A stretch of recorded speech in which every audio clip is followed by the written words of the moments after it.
Ngasigi Lainingthou kada hairiba Manipuri horror story asibu tabiriba ichil inausibu haininga leitana sanathoibi paonamna nungaiba phongdokjari. Wari asi hingliba natraga sikraba kana amataga mari leinajade. Haujikti nungsiraba viewersingna wari asi kusinajari.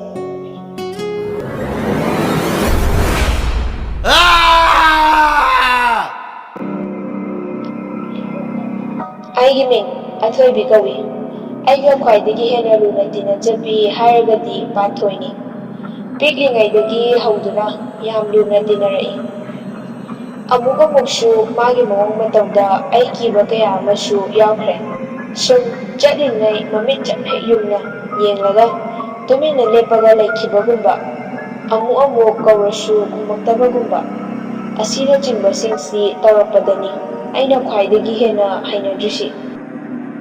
Matamda aikoina class 8 karapa aduwaidani. School chatsena chatminaraga surong mapanda leiba pukri amada fatlauna somthakiduna layen mathek kumtheklai. Mataw aduda lambida chatlambasingna mabu kanbirakhibani. Atopa akiba mayamsu yaukre. Nungmasu lai harauba yengba chatlaga mayam mamangda maibi jagoi sadoraki. Maiba maibi mayam changdana phanaki. Masimakna aishu magi yam khalami. Adubu laibaki nongdambadudi kanana tamba ngangani. Eikhoigi khudongchadaba khara leibadagi sangakphomda lam ama leinaga koichenjeli. Aduga Eikhoigi leiriba yumfamdusu yonaba kanna chenari. Panthoidasu aina Eikhoigi khudongchadabasingdu lirami. Panthoi thamoi sokna athoibiya noi yum hongkinuwo mafamsida adum leminase. Aina ngambanate babaga dadagana haibada adum yagadabane ai. Panthoina fatta nungda thou haiba leye yaradi ai haise amta yaukaidawaga. Aina Panthoi aidi mafamse thadoktuna chatningde. Adubu aidi mayamdagi angangne aina kaibu ngamluni. Panthoina hongdi honghaningdabane. Asumna ibani wari shanaraba matung masu hankre.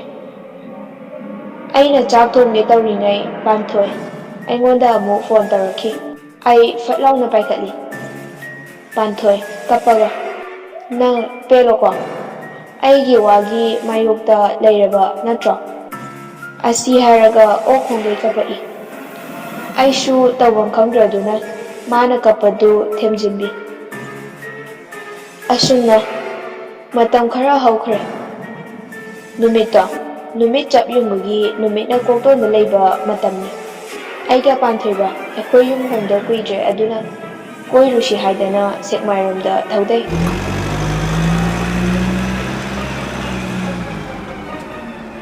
Aina garidu sum tharakpada khanghaudana khanglumlumbagum ama faurai. Ai gari hafet khamaga Panthoi nungsit yaudabra khangde amta check tawgeko. Panthoina tawo.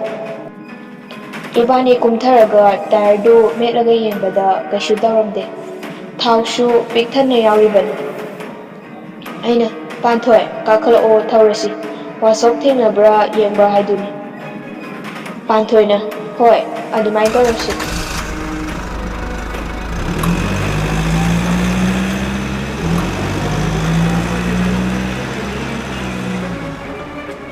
Asumna Eikhoi sekmai yongna thawre garido kemta tawrakhidre. Sekmai tura kumduna mihak sanaraba matungda Eikhoi amu yumda thawgalakhi. Same spot haibadi ngasai gari khamlumlumakpa mapadu yorakpada chap chana garidu start mudki. Ai shwailawi. Aina Panthoi kaino tawrisibo sidi ngasaigi mafamdune. Panthoi karishu kumakte tumina lei. Aina Panthoida muna yengbubadadi mamit aksangangna lerami. Machindasu unknown language da murum solami. Ai haipe pakhatna Panthoigi masadu nomaga Kaidaurage Panthoi. Panthoi, Kangboy Lakboy. Ha, Kaidaurage, Lao, Jalase. Ai Panthoigi Mawongdu Haifet Jingnana. Gari start Mukrasidi. Kamai Tawdoino. Panthoina, start Tawraga Yengo Muktang. Ai Panthoida Mune Yengoga start Tawi. Adubu, start Haramde. Aina Haude Habani. Panthoina. Amuktanga yengo haraga makut masadu pek teklaga mamitu chumna yengaga khudomina thili. Aishu Panthoina khudomina thilakpa mapaduda muna yengu. Khongnang ani khamrangna na halami. Ai shwai lakhiba khanghaude. Panthoina amu kaidaurage start tawu yabro. Ai haifet jingnana side mirror du jingthai. Aduga mapanda achat awongsinda haifet yengu. Khongna kanasu chatnaramde. Aduga Eikhoigi gari mapadu yobada horn loinama khonglami. Ai gyan tarai mafamdo soidana laifam arangani haina. Ai amuksu start taraga yengi. Adubu starti horamde. Lambida tata gari tharakpa nupa amana lakshilami. Gari yadrabo haina. Aina haina khumdokhi. Khara thawgatlaga tatadudai miyai chalaba nupa ama kumdarakhi. Ahalna, Ichasa, noibo gari yadrabo. Aina, yadre pabung. Ahalna, kadai, kido pirao, baba check topigise. Ai, kido pi, Panthoi, hoi mai haidabi makut masadu prek pangthekta theklaga lai. Ahaldusu Panthoigi matamduda kai khalurabano khangde. Ichabu kaidaurage. Panthoina kaishu tawde haina makok mamaga sign tawrai. Ahalduna gari du start tawbadasu start horamde. Ahalna ibema nakoibu lupa 10 chapiga yaropra. Aina yawe.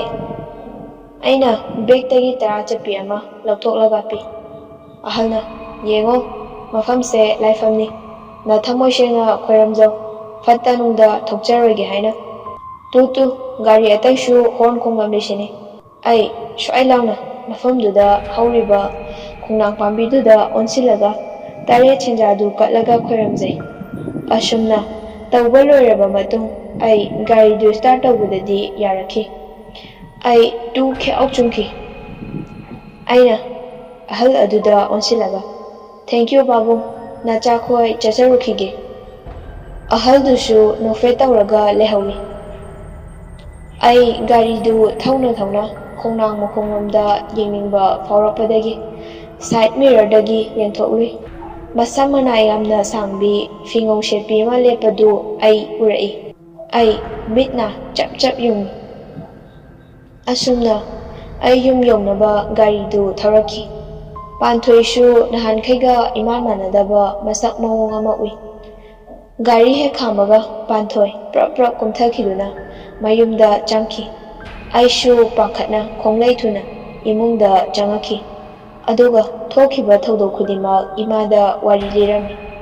Imana laifam mapa ama lay habado soidana oiramgani. Hayeng ima chatuna hai lay kathoruge. Panthoigi mamadashu haige.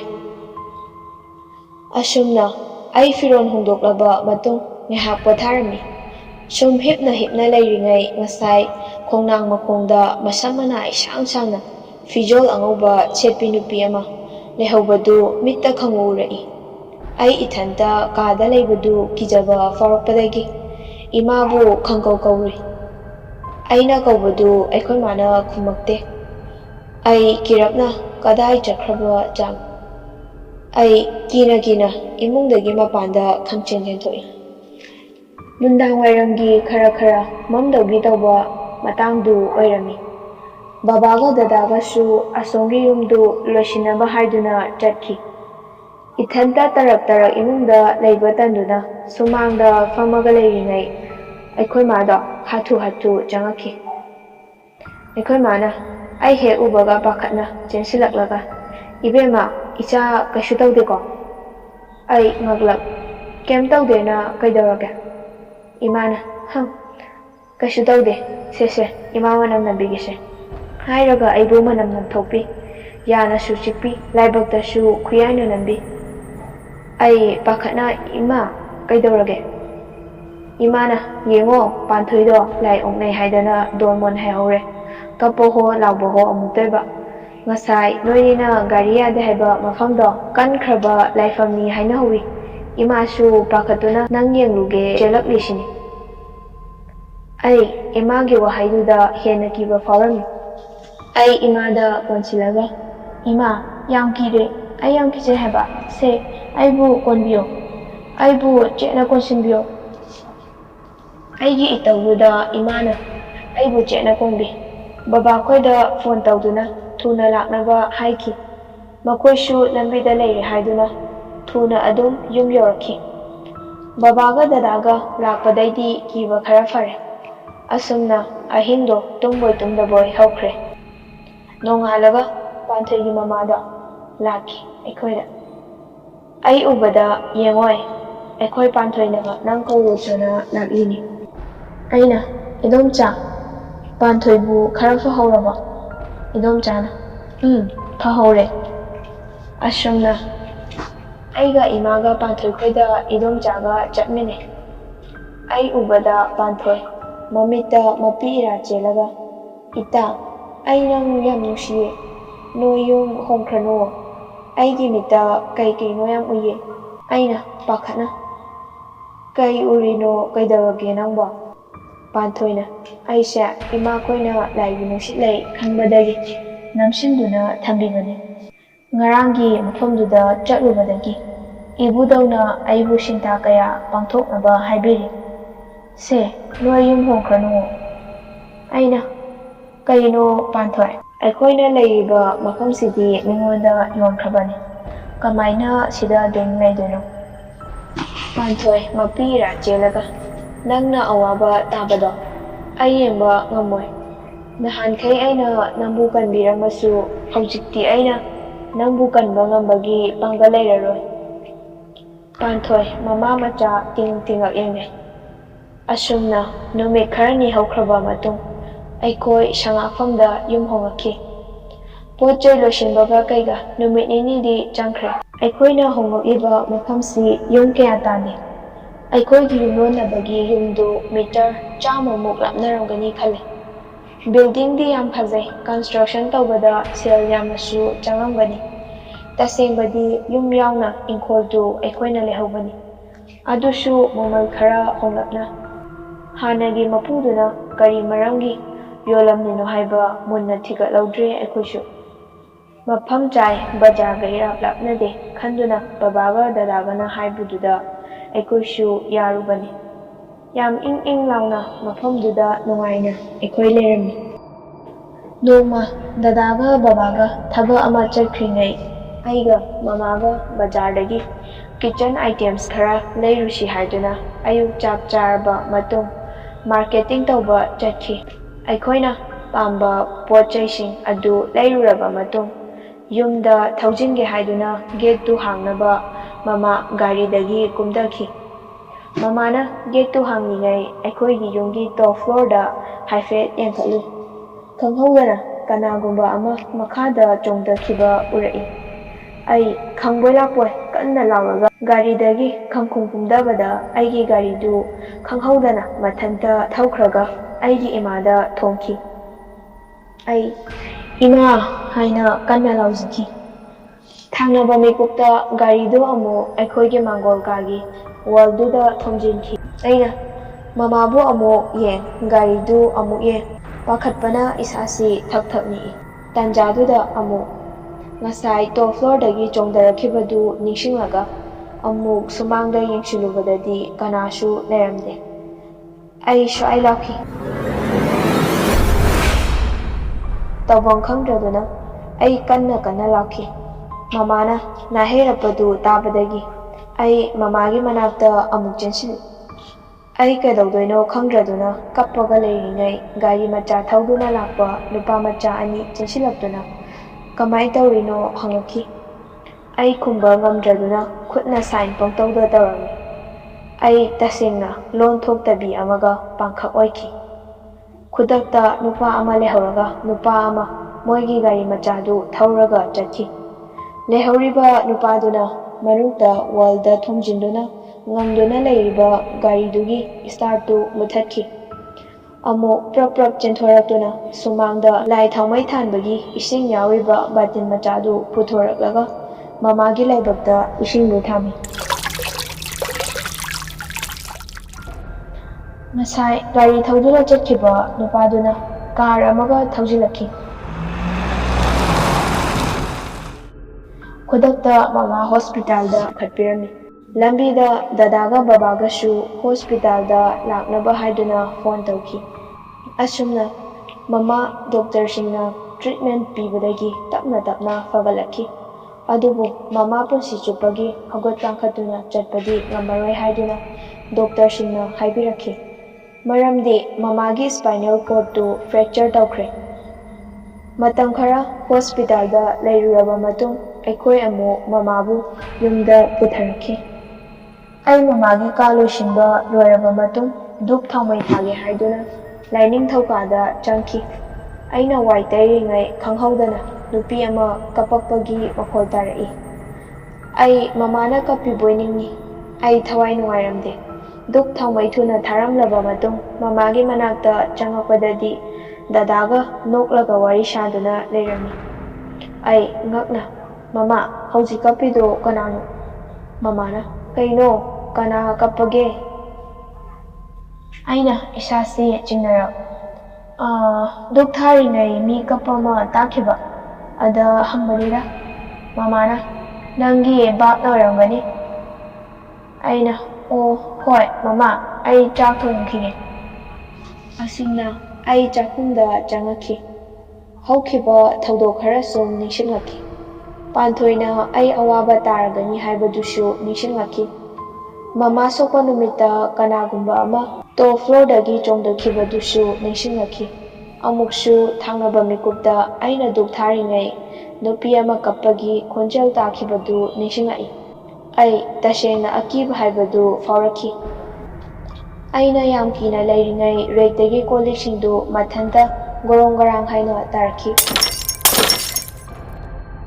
ꯑꯩ ꯈꯪꯄ꯭ꯔꯦꯛ ꯈꯪꯅ "ꯗꯗꯥ" ꯍꯥꯏꯅ ꯂꯥꯎꯈꯤ꯫ ꯑꯩꯅ ꯂꯥꯎꯕꯗꯨ ꯇꯥꯔꯗꯨꯅ ꯗꯗꯥꯁꯨ ꯆꯥꯛꯈꯨꯝꯗ ꯆꯦꯟꯁꯤꯜꯂꯛꯈꯤ꯫ ꯑꯩ ꯗꯗꯥꯗ ꯀꯣꯟꯁꯤꯜꯂꯒ "ꯗꯗꯥ, ꯑꯩ ꯌꯥꯝ ꯀꯤꯖꯩꯌꯦ, ꯑꯩꯒꯤ ꯅꯥꯛꯇ ꯂꯩꯕꯤꯌꯣ" ꯍꯥꯏꯅ ꯀꯞꯇꯨꯅ ꯍꯥꯏꯔꯝꯃꯤ꯫ ꯗꯗꯥꯁꯨ ꯑꯩꯒꯤ ꯏꯇꯧꯗꯨꯗ "ꯍꯣꯏ ꯐꯔꯦꯁꯦ, ꯗꯗꯥꯁꯨ ꯃꯇꯦꯡ ꯄꯥꯡꯕꯤꯒꯦ" ꯑꯁꯤ ꯍꯥꯏꯔꯒ ꯑꯩꯒꯤ ꯊꯕꯛꯁꯤꯡ ꯃꯇꯦꯡ ꯄꯥꯡꯕꯤꯔꯛꯈꯤ꯫ ꯊꯕꯛ ꯂꯣꯏꯔꯗꯨꯅ ꯃꯃꯥꯒꯤ ꯆꯥꯅꯕ ꯄꯨꯁꯤꯟꯗꯨꯅ ꯃꯃꯥꯒꯤ ꯆꯥꯛꯇꯨ ꯑꯩꯅ ꯏꯟꯕꯤꯔꯝꯃꯤ꯫ ꯗꯗꯥꯅ ꯑꯩꯈꯣꯏꯒꯤ ꯆꯥꯅꯕꯁꯤꯡꯗꯨ ꯁꯦꯝꯃꯛꯏ꯫ ꯆꯥꯛ ꯊꯤꯕ ꯂꯣꯏꯔꯛꯄ ꯃꯄꯥꯆꯥꯅ ꯕꯕꯥꯁꯨ ꯊꯕꯛ ꯍꯜꯂꯛꯈꯤ꯫ ꯑꯩꯈꯣꯏ ꯄꯨꯂꯞ ꯆꯥꯔꯁꯤ ꯍꯥꯏꯗꯨꯅ ꯆꯥꯃꯤꯟꯅꯔꯝꯃꯤ꯫ ꯍꯧꯖꯤꯛꯇꯤ ꯗꯗꯥꯁꯨ ꯕꯕꯥꯁꯨ ꯂꯩꯔꯕꯅꯤꯅ ꯑꯩ ꯀꯤꯕ ꯈꯔ ꯐꯔꯝꯃꯤ꯫ ꯕꯕꯥꯒ ꯃꯃꯥꯒ ꯂꯥꯏꯅꯤꯡꯊꯧ ꯀꯥꯗ ꯇꯨꯝꯃꯤ, ꯑꯩꯅ ꯑꯋꯥꯡ ꯀꯥꯗ, ꯑꯗꯨꯒ ꯗꯗꯥꯒꯤ ꯀꯥꯅ ꯃꯊꯛꯇ ꯀꯤꯠꯆꯟꯔꯨꯝꯒ ꯍꯦꯛ ꯊꯪꯅꯅ ꯂꯩ꯫ ꯑꯩꯈꯣꯏ ꯅꯨꯡꯗꯥꯡ ꯊꯦꯡꯖꯤꯜꯂꯛꯄꯗꯨꯗ ꯇꯨꯝꯅꯕ ꯍꯥꯏꯗꯨꯅ ꯑꯩꯒꯤ ꯀꯥꯗ ꯆꯪꯅꯔꯝꯃꯤ꯫ ꯑꯩꯁꯨ ꯑꯩꯒꯤ ꯐꯣꯟꯗꯨ ꯄꯨꯊꯣꯛꯂꯒ ꯉꯥꯏꯍꯥꯛ ꯁꯨꯝ ꯃꯦꯠꯂꯝꯃꯤ꯫ ꯅꯍꯥꯟꯈꯩ ꯐꯖꯅ ꯇꯨꯝꯃꯛꯇꯕꯒ ꯀꯩꯒ ꯄꯥꯁꯤꯟꯅꯔꯒ ꯑꯩ ꯑꯗꯨꯝ ꯇꯨꯝꯊꯈ꯭ꯔ ꯃꯥꯜꯂꯦ꯫ ꯑꯍꯤꯡ ꯅꯣꯡꯌꯥꯏ ꯆꯕꯨꯛ ꯆꯞ ꯆꯥꯅ ꯐꯛꯂꯥꯡꯗ ꯊꯤꯜꯂꯛꯂꯝꯃꯤ꯫ ꯑꯩ ꯃꯪꯑꯣꯏ ꯍꯥꯡꯑꯣꯏ ꯑꯩꯅ ꯃꯤꯀꯞ ꯊꯣꯛꯂꯛꯂꯐꯥꯎ ꯐꯛꯂꯥꯡꯗꯨ ꯑꯗꯨꯝ ꯊꯤꯟꯗꯨꯅ ꯂꯩꯈꯤ꯫ ꯑꯩ ꯀꯤꯕ ꯁꯨꯝ ꯐꯥꯎꯔꯛꯈꯤ꯫ ꯊꯪꯅꯕ ꯃꯤꯀꯨꯞꯇ ꯅꯥꯁꯣꯟꯅꯕ ꯈꯣꯟꯖꯦꯜꯅ "ꯏꯕꯦꯝꯃ, ꯊꯣꯡ ꯍꯥꯡꯗꯣꯛꯑꯣ, ꯏꯕꯦꯝꯃ, ꯊꯣꯡ ꯍꯥꯡꯗꯣꯛꯑꯣ" ꯍꯥꯏꯅ ꯍꯥꯏꯔꯛꯈꯤ꯫ ꯃꯇꯧꯗꯨꯗ ꯑꯩ ꯁꯝꯅ ꯆꯞ ꯌꯨꯡꯈꯠꯈꯤ꯫ ꯑꯩ ꯀꯤꯃꯟꯕꯗꯒꯤ ꯌꯥꯝ ꯀꯟꯅ ꯎꯔꯥꯎ ꯊꯔꯥꯎꯈꯤ꯫ ꯗꯗꯥꯒ ꯕꯕꯥꯒꯁꯨ ꯇꯥꯕꯗꯒꯤ ꯈꯪꯆꯦꯟ ꯆꯦꯟꯁꯤꯜꯂꯛꯈꯤ꯫ ꯑꯩ ꯕꯕꯥꯗ ꯆꯦꯠꯅ ꯀꯣꯟꯁꯤꯜꯂꯒ ꯊꯣꯛꯈꯤꯕ ꯊꯧꯗꯣꯛꯁꯤꯡꯗꯨꯒꯤ ꯋꯥꯔꯤ ꯄꯨꯝꯕꯗꯨ ꯂꯤꯔꯝꯃꯤ꯫ ꯕꯕꯥꯒ ꯗꯗꯥꯒ ꯃꯄꯥꯟꯒꯤ ꯕꯜꯕꯇꯨ ꯊꯥꯜꯂꯒ ꯀꯅꯥ ꯂꯩꯒꯦ ꯌꯦꯡꯕ ꯊꯣꯛꯈꯤ꯫ ꯀꯅꯥꯝꯇ ꯂꯩꯍꯧꯗꯦ ꯍꯥꯏꯗꯨꯅ ꯆꯪꯉꯛꯈꯤ꯫ ꯑꯩꯅ ꯀꯞꯄꯒ ꯂꯩꯕꯗꯨꯗ ꯕꯕꯥꯅ "ꯃꯃꯥꯒ ꯄꯨꯂꯞ ꯇꯨꯝꯃꯨ ꯂꯥꯛꯑꯣꯅ" ꯍꯥꯏꯔꯛꯈꯤ꯫ ꯑꯩꯁꯨ ꯃꯃꯥꯒꯤ ꯃꯅꯥꯛꯇ ꯆꯪꯗꯨꯅ ꯃꯃꯥꯒ ꯇꯨꯝꯃꯤꯟꯅꯈꯤ꯫ ꯑꯗꯨꯒ ꯕꯕꯥꯅ ꯂꯝꯌꯥꯏ ꯀꯥꯗ ꯊꯥꯔꯤꯕ ꯁꯣꯐꯥꯗꯨꯗ ꯇꯨꯝꯈꯤ꯫ ꯑꯩ ꯀꯤꯕꯅ ꯑꯍꯤꯡꯗꯨ ꯇꯨꯝꯕ ꯉꯝꯂꯝꯗꯦ꯫ ꯅꯣꯡꯉꯥꯜꯂꯝꯗꯥꯏ ꯃꯇꯝꯗꯨ ꯌꯧꯔꯛꯄ ꯑꯗꯥꯏꯗ ꯑꯩ ꯊꯦꯡꯉꯦ ꯑꯗꯨꯅ ꯇꯨꯝꯅꯕ ꯇꯧꯔꯒꯦ ꯍꯥꯏꯗꯨꯅ ꯃꯤꯠꯁꯤ ꯈꯔ ꯈꯔ ꯎꯏꯁꯤꯟꯕ ꯍꯧꯏ꯫ ꯑꯗꯨꯕꯨ ꯃꯤꯠꯁꯤ ꯍꯦꯛ ꯎꯏꯁꯤꯟꯕꯒ ꯃꯁꯦꯛ ꯃꯔꯥꯡ ꯐꯤ ꯑꯉꯧꯕ ꯖꯨꯝ ꯖꯨꯝ ꯂꯥꯏꯅ ꯁꯦꯠꯄ ꯑꯃ ꯑꯩꯈꯣꯏꯒꯤ ꯐꯃꯥꯡꯗ ꯂꯦꯞꯄꯒ ꯂꯩꯕꯗꯨ ꯑꯃꯨꯛ ꯎꯔꯛꯏ꯫ ꯑꯩ ꯃꯤꯠꯅ ꯆꯞ ꯆꯞ ꯌꯨꯡꯉꯤ, ꯀꯤꯕꯅ ꯏꯁꯥꯁꯤ ꯊꯛ ꯊꯛ ꯅꯤꯛꯏ꯫ ꯃꯁꯛꯁꯨ ꯐꯖꯅ ꯎꯗꯦ, ꯐꯩꯖꯣꯝꯒꯨꯝꯅꯁꯨ ꯇꯧꯏ, ꯖꯣꯝ ꯖꯣꯝ ꯂꯥꯎꯏ꯫ ꯑꯩ ꯀꯤꯅ ꯀꯤꯅ ꯃꯈꯣꯡ ꯌꯥꯎꯕ꯭ꯔꯥ ꯌꯦꯡꯕꯗ ꯃꯈꯣꯡ ꯌꯥꯎꯔꯝꯗꯦ꯫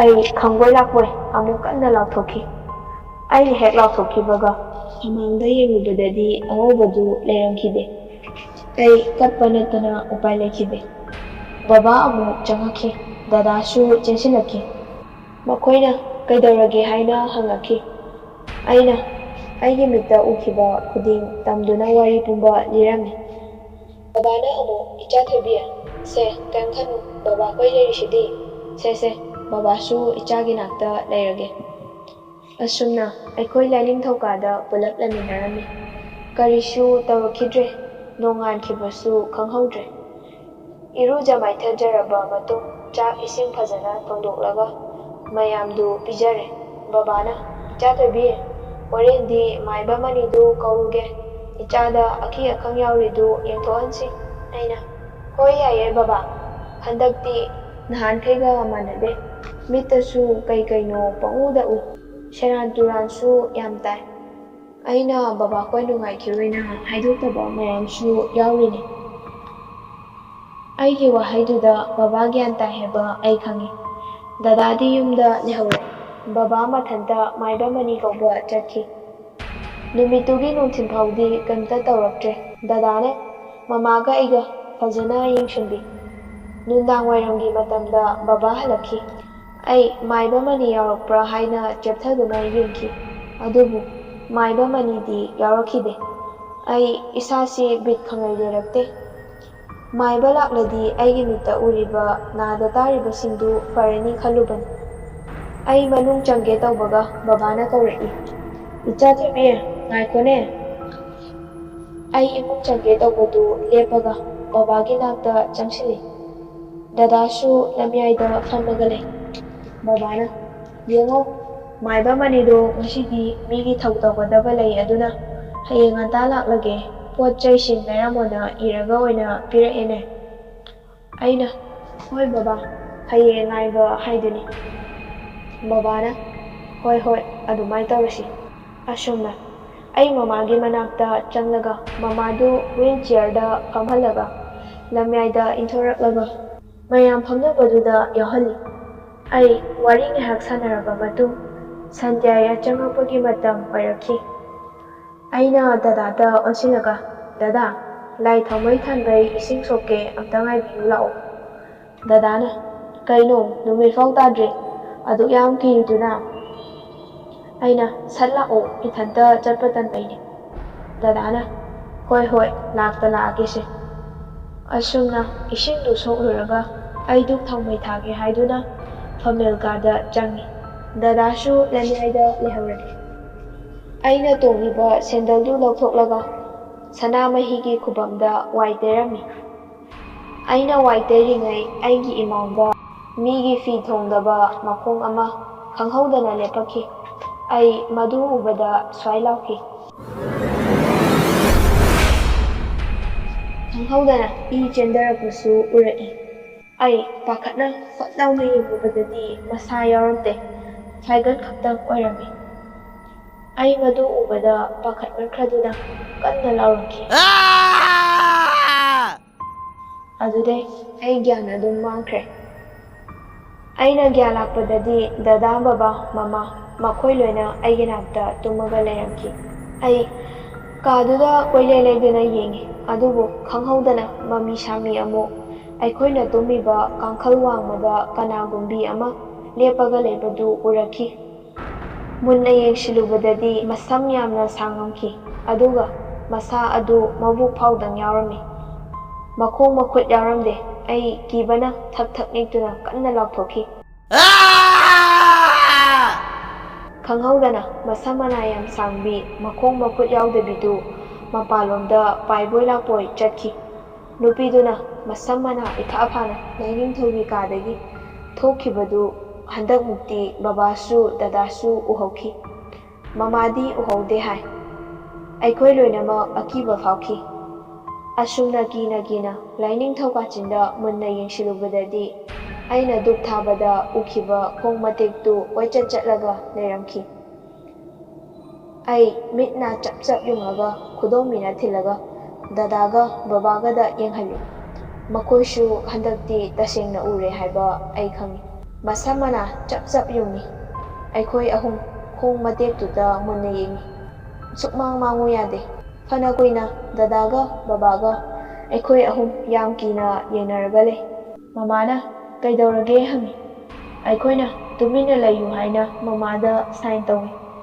ꯃꯃꯥꯁꯨ ꯀꯩ ꯂꯩꯒꯦ ꯌꯦꯡꯅꯤꯡꯕꯩꯔ ꯈꯪꯗꯦ, ꯈꯪꯍꯧꯗꯅ ꯃꯆꯤꯟꯗ ꯀꯩ ꯀꯩꯅꯣ ꯈꯔ ꯉꯥꯡꯗꯨꯅ ꯀꯥꯡꯈꯜꯗꯨ ꯍꯥꯏꯗꯣꯔꯛꯏ꯫ ꯀꯥꯡꯈꯜ ꯍꯦꯛ ꯍꯥꯏꯗꯣꯔꯛꯄꯒ ꯉꯁꯥꯏ ꯀꯥꯡꯈꯜ ꯃꯅꯨꯡꯗꯒꯤ ꯎꯈꯤꯕ ꯃꯈꯣꯡ ꯃꯇꯦꯛꯇꯨ ꯃꯥꯡꯈꯤ꯫ ꯈꯨꯗꯛꯇ ꯐꯃꯨꯡꯗꯒꯤ ꯆꯣꯡꯊꯔꯒ ꯃꯃꯥꯕꯨ ꯍꯨꯏꯜ ꯆꯤꯌꯔꯗ ꯍꯥꯞꯄꯒ ꯃꯄꯥꯟꯗ ꯑꯩꯈꯣꯏ ꯃꯔꯤ ꯆꯦꯟꯊꯣꯔꯛꯈꯤ꯫ ꯁꯨꯃꯥꯡ ꯃꯇꯣꯟꯗ ꯑꯩꯈꯣꯏ ꯃꯔꯤ ꯂꯦꯞꯄꯒ ꯑꯩꯈꯣꯏꯒꯤ ꯅꯧꯅ ꯂꯩꯕ ꯌꯨꯝꯗꯨꯗ ꯃꯨꯟꯅ ꯌꯦꯡꯏ꯫ ꯈꯪꯍꯧꯗꯅ ꯇꯣꯞ ꯐ꯭ꯂꯣꯔꯗ ꯐꯤꯉꯧ ꯁꯦꯠꯄꯤ ꯑꯃ ꯂꯦꯞꯄꯗꯨ ꯎꯔꯛꯈꯤ꯫ ꯊꯪꯅꯕ ꯃꯤꯀꯨꯞꯇ ꯀꯤꯠꯆꯟ ꯔꯨꯝꯗ ꯀꯅꯥꯒꯨꯝꯕ ꯑꯃ ꯊꯧꯔꯤ ꯌꯥꯟꯗꯨꯅ ꯂꯩꯕꯒꯤ ꯃꯃꯤ ꯑꯃꯨꯛ ꯇ꯭ꯔꯥꯟꯁꯄꯔꯦꯟꯠ ꯃꯤꯔꯔꯗꯒꯤ ꯎꯔꯛꯈꯤ꯫ ꯑꯃꯨꯛꯁꯨ ꯂꯝꯌꯥꯏꯗ ꯃꯈꯣꯡ ꯃꯇꯦꯛ ꯑꯅꯤ ꯕꯣꯗꯤ ꯌꯥꯎꯗꯅ ꯆꯠꯄꯗꯨ ꯎꯔꯛꯏ꯫ ꯕꯕꯥꯅ ꯑꯩꯈꯣꯏꯕꯨ ꯆꯦꯠ-ꯆꯦꯠ ꯀꯣꯟꯁꯤꯜꯂꯒ ꯍꯥꯏ, ꯃꯐꯝꯁꯤꯗꯤ ꯇꯁꯦꯡꯅ ꯌꯥꯝꯅ ꯂꯥꯏꯐꯝ ꯀꯟꯕ ꯃꯐꯝ ꯑꯣꯏꯔꯝꯃꯦꯗꯅ, ꯏꯆꯥꯁꯤꯡꯒꯤ ꯄꯨꯟꯁꯤ ꯂꯣꯏꯔꯝꯒꯅꯤꯗꯅ꯫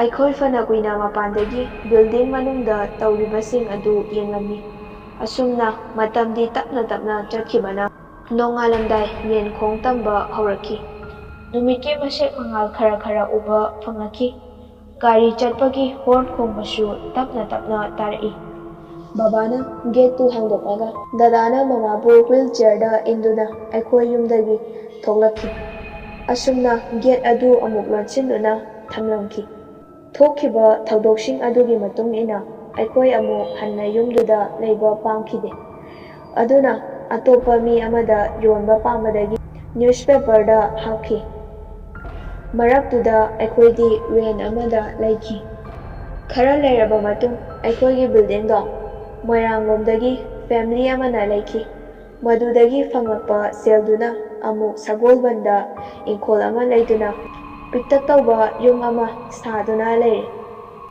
ꯑꯁꯨꯝꯅ ꯅꯨꯃꯤꯠ ꯈꯔꯅꯤ ꯍꯧꯈ꯭ꯔꯕ ꯃꯇꯨꯡꯗ ꯅꯧꯅ ꯑꯩꯈꯣꯏꯒꯤ ꯕꯤꯜꯗꯤꯡꯗꯨ ꯂꯩꯍꯧꯕ ꯅꯨꯄꯤꯗꯨꯅ ꯐꯣꯟ ꯇꯧꯔꯛꯈꯤ꯫ ꯕꯕꯥꯅ, ꯍꯦꯂꯣ ꯏꯇꯩꯃ ꯀꯩ ꯂꯩꯔꯦ?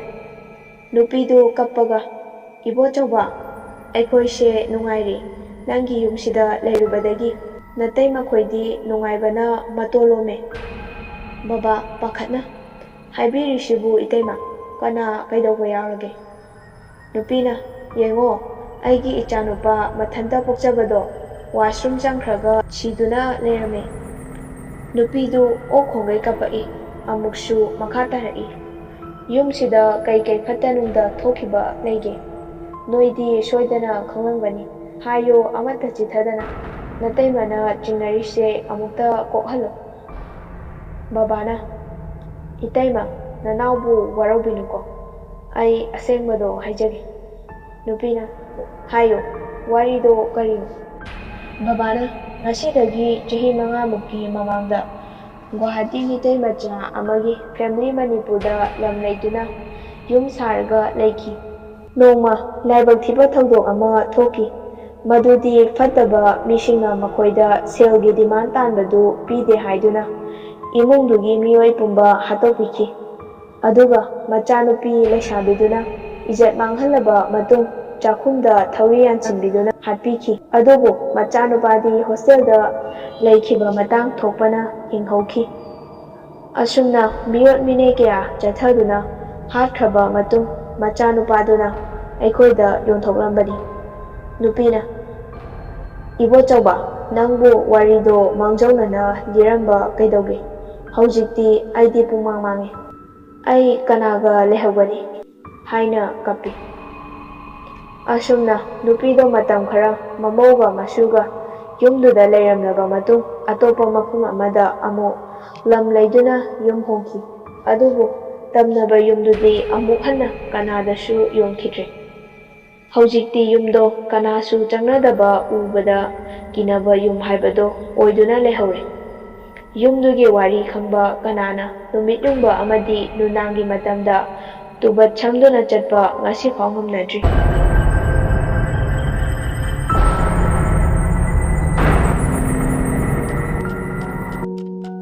ꯃꯅꯤꯄꯨꯔ ꯍꯣꯔꯔ ꯁ꯭ꯇꯣꯔꯤꯕꯨ ꯇꯥꯕꯤꯔꯤꯕ ꯚꯤꯌꯔꯁ ꯈꯨꯗꯤꯡꯃꯛꯄꯨ ꯑꯃꯨꯛꯀꯁꯨ ꯁꯅꯥꯊꯣꯏꯕꯤ ꯄꯥꯎꯅꯝꯅ ꯊꯥꯒꯠꯄ ꯐꯣꯡꯗꯣꯛꯆꯔꯤ꯫ ꯉꯁꯤꯒꯤ ꯋꯥꯔꯤ ꯑꯁꯤ ꯀꯔꯝ ꯇꯧꯏ ꯍꯥꯏꯕ ꯃꯈꯥꯒꯤ ꯀꯃꯦꯟꯠ ꯁꯦꯛꯁꯟ ꯑꯁꯤꯗ ꯐꯤꯗꯕꯦꯛ ꯑꯣꯏꯅ ꯀꯃꯦꯟꯠ ꯄꯤꯕꯤꯔꯝꯃꯨ ꯑꯃꯁꯨꯡ ꯂꯣꯏꯅꯅ ꯑꯩꯈꯣꯏꯒꯤ ꯆꯦꯅꯦꯜ ꯑꯁꯤꯕꯨ ꯁꯕꯁꯀ꯭ꯔꯥꯏꯕ ꯇꯧꯕꯤꯗ꯭ꯔꯤꯕꯁꯤꯡꯅ ꯅꯨꯡꯁꯤꯕꯤꯗꯨꯅ ꯁꯕꯁꯀ꯭ꯔꯥꯏꯕ ꯇꯧꯕꯤꯔꯝꯃꯨ ꯍꯥꯏꯖꯔꯤ꯫ Thank you all.